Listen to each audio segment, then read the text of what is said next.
안녕하세요. 해외 주식의 감을 잡는 뉴스 친절하게 전해드리는 친절한 감입니다. 12월 1일 중국 주요 증권과 경제 전문 매체가 주목한 이슈는 11월 30일 갑작 공매도 수요에 하락한 상하이 선전지수 추이와 MSCI 지수 구성 재조정 발효가 신규 편입 종목 주가에 미칠 영향, 중국 당국의 관광업 지원책 수혜주입니다. 12월 1일 중국 증시는 3대 지수 모두 전일 마감가 대비 하락 출발했는데요. 상하이 종합지수는 0.8%, 선전성분지수와 창업한 지수는 0.14%와 0.12% 하락한 가격으로 거래를 시작했습니다. 보험과 증권사 섹터의 하락세가 두드러졌는데요. 반면 공유자전거와 생분해 플라스틱, 광학, 광전자 섹터는 강세를 보였습니다. 30일 중국 증시는 오전장 은행주 등 경기 순환주 강세에 힘입어 가파른 상승세를 보였지만 갑자기 등장한 공매도 세력의 상하이 종합지수와 선전성분지수가 각각 0.49%, 0.25% 떨어지며 하락 마감했는데요.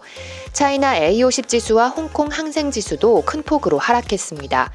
이에 오늘 증시가 어떤 모습으로 대응할지 기추가 주목됩니다. 특히 이날 장 마감에 임박해 외국인들이 선호하는 공상은행과 귀주모태주, 중국 핑안보험과 중국 생명보험, 오량액과 경력전기 등 종목의 대규모 매도가 이뤄지면서 모두 주가가 하락 마감해 이들 종목을 눈여겨볼 필요가 있는데요. 중국 증시가 돌연 하락세로 마감한 데 대해 분석가들은 30일 도널드 트럼프 미 행정부가 중국 최대 반도체 파운드리 업체인 중신거지와 중국 해양석유를 블랙리스트에 올릴 것이라는 소식이 이날 증시에 악재로 작용했다고 보고 있습니다.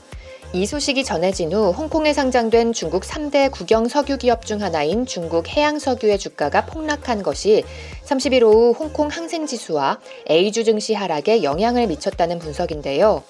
당일 시가총액이 4천억 홍콩달러에 육박했던 중국 해양석유의 주가는 14% 가까이 폭락했습니다. 30일 모건 스탠리 캐피털 인터내셔널 지수 구성 재조정으로 금일부터 변경된 지수가 적용될 예정인데 이것이 중국 증시에 어떤 영향을 미칠지도 주목됩니다.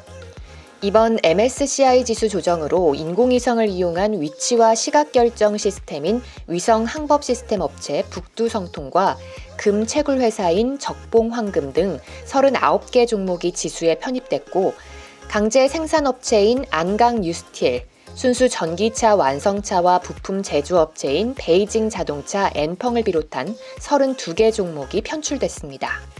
향후 외국 자본 동향에 대해 중국 타이핑양 증권 연구원의 황푸성 원장은 글로벌 통화 완화 기조 속에서 중국이 코로나19 억제와 경제 회복에서 경쟁력을 보이면서 위안화 평가 절상을 이끌었다며 대외 개방도 부단히 속도를 내면서 위안화 자산의 매력이 더욱 커짐에 따라 2021년 중국 A주로 유입되는 외국 자본은 2,500억에서 3,000억 위안에 이를 것으로 전망했습니다. MSCI 지수 조정 결과 반영 직전인 11월 30일 해외 자금은 유입세를 보였는데요. 이날 순유입된 북향 자금 규모는 49억 3,900만 위안에 달했습니다. 한편 최근 중국 정부가 관광업 지원책과 고체 폐기물 수입 중단 조치에 따른 분해 가능 플라스틱 산업 발전 기대 등이 관련 종목의 호재가 될 전망입니다.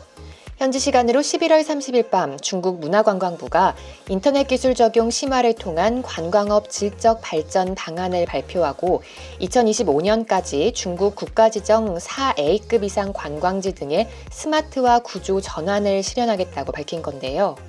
최근 하이난성 하이커우시도 하이난성 소비 촉진 7조 방안을 출범하고 올해 말까지 리다오 면세점 4곳을 추가로 늘린다는 등의 계획을 공시했습니다. 중국 증권사들은 이딴 지원책 출범으로 중국 내 관광 수요는 회복세를 이어갈 것이라고 전망하고 정책 수혜가 예상되는 면세점 업종과 저평가된 회복 잠재력이 있는 호텔 선두 기업, 중국 증시에 상장한 유명 관광지 종목 등에 주목할 것을 조언했습니다. 오늘 감차이나에서 소개될 중국 증시 주요 뉴스도 주목해주세요. 투자 전략 설정에 좋은 방향을 제시해 줄 것입니다.